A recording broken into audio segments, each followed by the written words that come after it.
Ayan. So, hi everyone. We're gonna do another vlog. Please open your Bible to Psalms 18 verse 35 to 50. Ayan. Ito po yung gamit natin, no? Easy to read version. Pero kahit ano pong Bible meron kayo, pwede po yan. Let's read po. Tagal ako hindi nakaganito, kaya miss ko na rin. Gustong gusto ko talaga na nagbabasa tayo ng Bible eh. So, yan. Lord, you have given me your shield to protect me. Ayan, Panginoon, binigyan niyo ako ng panangga ko para protektahan ako. You supported me with your right hand. Sinuportahan niyo ako ng aking kanang kamay. It is your help that has made me great. Ang tulong ninyo ang nagpa sa akin, naging parang magaling ako, no? Nagligha sa akin upang ako'y maging magaling. Ayun. You cleared a path for my feet so that I could walk without stumbling. Nilinis nyo ang daan sa aking mga paa nang ako'y makalakad ng hindi nahuhulog o nadadapa, no? I chased my enemies and caught them. Hinuli ko ang aking mga kaaway at nahuli sila. Hinabol ko ang aking mga kaaway at hinuli sila. I did not stop until they were destroyed. Hindi ako tumigil hanggang sila ay hindi napupuksa o nasisira. I struck them down. Ayan, aking silang sinaktan, no? And they could not get up again. At hindi sila makatayo muli. They fell under my feet. Sila ay nahulog sa aking mga paa. You made me strong in battle. Pinalakas niyo ako sa mga laban. You made my enemies bow down before me. Ginawa niyo ang aking mga kaaway na yumuko sa akin. You made my enemies turn and run away. Ginawa niyo ang aking mga kaaway na tumalikod at magsitakbo, no? I destroyed those who hated me. Sinira ko yung mga nasusuklam sa akin. Yan. Tapos, saan na tayo? They cried out for help. Sumigaw sila ng tulong. But there was no one to save them. Ngunit wala ni sino man ang makapagliligtas sa kanila. They cried out to the Lord. Sumigaw sila ng tulong sa Panginoon. But He did not answer. Ngunit hindi siya sumagot, no? I beat them to pieces like dust, blown by the wind. Parang binugbog niya ito ng mga pira-piraso, no? O parang pinitpit gano'n, no? Tulad ng alikabok na nilipad lamang ng hangin. I smashed them like a mud in the street. Ako'y binasag ko sila na para bang mga putik sa kalsada. You saved me from those who fought against me. Iniligtas niyo ako sa mga tao na lumalaban sa akin. You made me the ruler over nation. Ginawa niyo akong namumuno sa bansa. Tapos people I never knew now serve me. Yung mga taong hindi ko kilala ay pinaglilingkuran na ako. As soon as they heard about me, they were ready to obey. As soon as sa sandaling narinig nila na ang tungkol sa akin, sila ay handa na upang sumunod. Those foreigners fall helpless before me. Yung mga dayuhan na yun ay nahuhulog sa harap ko.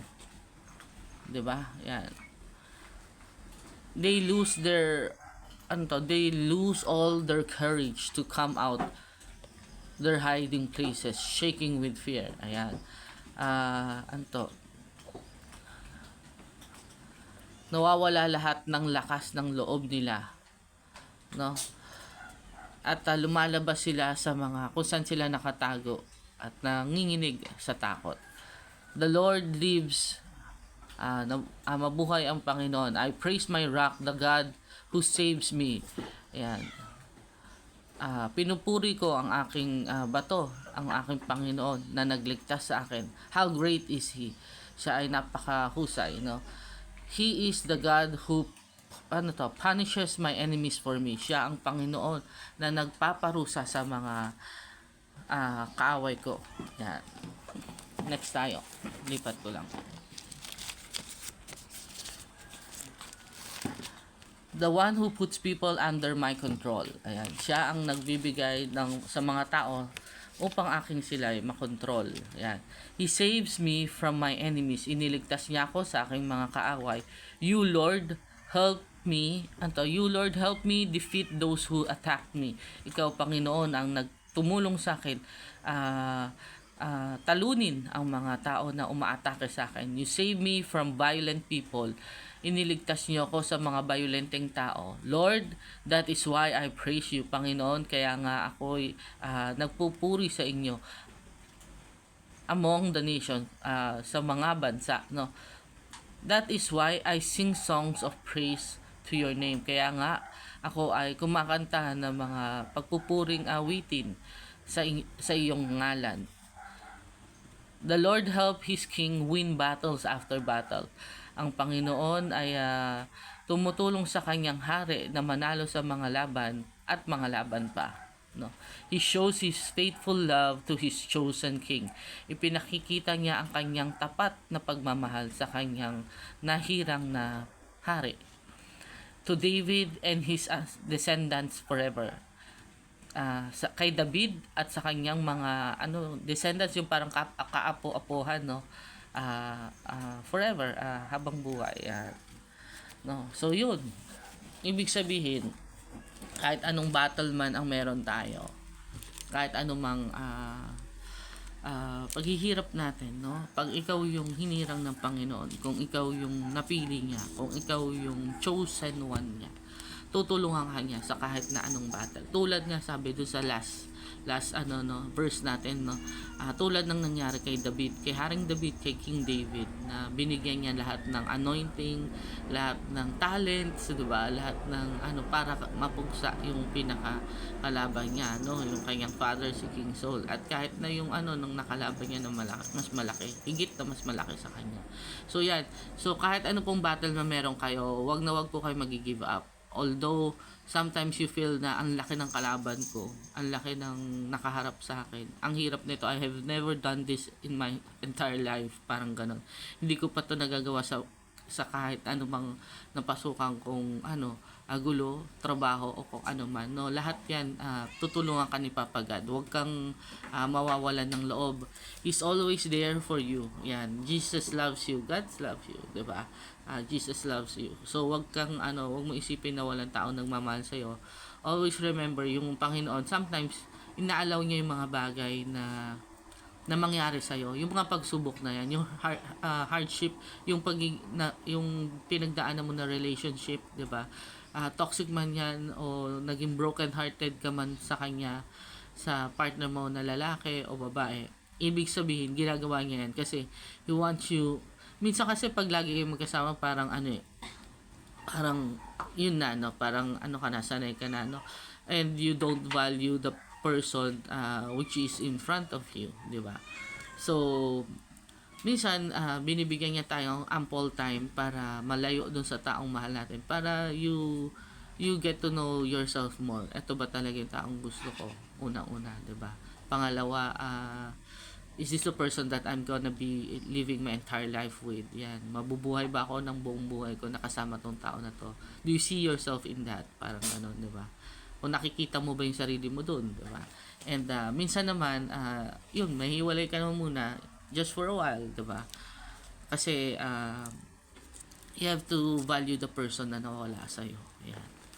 And doon sa iba naman na minsan talagang wala na talagang hope, 'di ba? Wala na talagang kaya ka naman nalayo sa tao na yun kasi it just means that that person is not the right person for you. Hindi yun yung taong dapat nasa sayo. Hindi yun dapat taong nakasama mo, 'di ba? Minsan tinuturuan tayo na maging matatag, maging strong enough to win the battle, 'di ba? Always remember, if we're doing ganyan, yung mga nahihirapan tayo, may mga pinagdadaan tayo, may pagsubok sa buhay natin, no. Minsan nilalayo yung tao na yun sa atin para magain natin yung strength natin, 'di ba? Kasi pag hindi porket nahiwalayan ka or nakipaghiwalay sa yung boyfriend mo o girlfriend mo or kahit fiancé mo na, 'di ba? Guguho na rin yung mundo mo. Hindi ganoon, ha. Minsan kailangan mo lang talagang pagdaanan yung mga bagay na yun, no? Kasi baka hindi nga yun yung tamang tao para sa iyo, 'di ba? Mas may better pang tao para sa iyo na binigay si Papa G, no? Yun. So don't give up, ha. kahit anong mangyari, kahit na iwanan pa kayo ng pinakamahalagang tao sa buhay nyo, di ba? Lagi nyo tatandaan na pinagdadaanan natin yan kasi inaalaw lang ni Papa God, di ba? Yung enemies kasi they want you to crumble, di ba? Na mas madurog talaga yung puso mo, pasira ka, pag-isip ka ng ibang bagay na masasama, na tumalon ka sa footbridge or sa mataas na building, something like that. Yun talaga yung focus ni Satan is guluhin yung isip mo, yung sirain yung tamang takbo ng buhay mo, 'di ba? Yung gabi-gabi magiinom ka na lang kasi sobrang sama ng loob mo, sobrang sakit ng naramdaman mo, 'di ba? Pero if you think about it, 'di ba? In a wider perspective, makikita mo rin na kaya pala tinanggal sa akin ni Papa God yun kasi sasaktan niya lang pala ako, 'di ba? Kaya pala siya tinanggal sa akin kasi nanakawan niya lang pala ako, 'di ba? Kasi kaya pala siya inalis sa akin kasi patuloy niya lang pala akong lulukohin paulit-ulit, parang gano'n, no? So yun, hindi minsan minsan naalis sa atin yung mga tao na mahal natin o mahalaga sa atin kasi hindi para pahirapan ka, saktan ka, 'di ba? Gano'n, no? So minsan ginagawa yun para mas mapabuti ka. In the long run, mas maganda yung buhay mo, 'di ba? Kung mas mapunta ka sa mas magandang tao pag binigay niya na yung tao na yun para sa iyo, okay? Kaya wag po kayong mag-give up kahit ano pong mangyari. Pagsubok man yan sa trabaho, sa love life nyo, o kahit ano man sa school, 'di ba? Kasi minsan mga students, lagi na lang po akong setlog. Ang dami ko ng itlog. Mayroon akong professor niyan, naalala ko dati nung college, nung nag-aaral pa ako as sa PT, no. May professor kami na medyo toxic. Hindi ko na mention yung pangalan ni Prof, no. Pero babae yun, babae. At trip niya talaga, bibigyan ka ng chapter, kuyari chapter 5 to 10, ganyan. Please read chapter 5 to 10. Tomorrow we'll be having an examination on that. Pagdating nyo sa school, pag-aral nyo, pag-exam nyo, makakagulat kasi hindi nga yung topic na binasa mo, hindi yun yung anything under the sun siya. So, hindi, yung inaral mo na 5 chapters, hindi pala yun yung i-exam mo. Kasi ang, niya sa'yo is, kuyari, anatomy ng tao. Sabi niya, sige, anong page yung ganitong topic? Yung, kuyari, lumbosacral. Sabi niya, anong page diniscuss yung lumbosacral? Maalala mo ba yun sa dami ng chapter? Lumbosacral na page ang tinanong, hindi yung mismong pinaka topic ng inaral mo. Kaya nakakaloka talaga. Hindi ko, hanggang ngayon, kita mo, naalala ko pa rin yung ginawa niya. So, sa mga students, no, minsan pinahirapan tayo ni Prof kasi gusto niya matest yung natin. Tapos, pinagtitripan pa pala kami nun. Tawa siya ng tawa kasi iniisip niya na walang makakakuha ng sagot dun sa mga tanong niya. Yun. Kaya minsan, bokya kayo. Bokya kami kasi talagang hindi yun yung, topic eh. Diba? Makakakuha mga low scores kasi malayo doon sa chapter, parang sinasadya niya talaga. So yun, kaya minsan sabi ko sa student, kahit na magkabokya-bokya kayo dyan, huwag kayo panghina ng loob kasi sinasadya lang yan anong professor nyo na magkabokya kayo, di ba? Para matakot kayo, para next time around mag-aral pa kayo lalo maigi, di ba? Kasi sinadyaan ka na ng ilang exam, 1, 2 o ilan na talagang pinabokya talaga kayo para sa susunod na pasok niyo sa kanya, mag-aral talaga kayo maigi as much as possible, hanggang pages kung maaalala nyo, tatry nyo na rin maalala, di ba? Yun, parang guidelines, ganun. So yun, wag po tayong mapanghinaan ng loob kahit na pang pagsubok yan sa work, sa school, o kahit ano pa, ha. Ayan, hahaba na yung video kaya magpapaalam na tayo. Let's pray na po. Heavenly Father, we come to you today. We're seeking healing and restoration for the sick and weary. Remove their pains and grant them healing miracles with your mighty hands. Help them to know that you don't give trials we cannot face because we never face them alone. Through the power of your name, I destroy, cast down, shatter any stronghold that is keeping them from living complete freedom and victory in you. Calm their timid hearts and bring rest to the weary places. Sundan niyo po ako, Ama. Humingi po akong tawad sa lahat ng kasalanan ko. Hindi ko na po ulitin. Pumasok po kayo sa aking puso.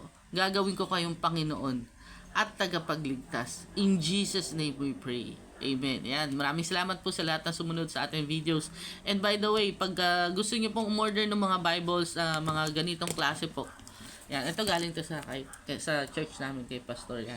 Any kind of Bible po, pwede po tayo mag-distribute. Meron po tayong mga pastors na pwede mag-distribute nito. We have 3 pastors available po dito sa aming church, sa Hope Bible Christian Fellowship. And if you want to donate po sa aming simbahan, pwede din po. Ang GCash account namin is 0920-234-2275. Ayan. GCash lang po yung meron pa natin ngayon. No? 0920-234-2275. Yan. Makakatulong po yung pampakain sa mga bata, sa mga tinuturuan po natin every Sunday, sa mga church members po natin, yan, sa mga kailangan po para mapalago yung yung ministry natin, no. Even itong ginagawa ko po, no, sana nakakatulong po sa inyo. And if you like the video, please like and share po sa ating mga friends, kamag-anak, yan, yung feeling depressed, pa-meet nyo po tayo para matulungan po natin sila sa mga struggle nila sa buhay. Bye for now.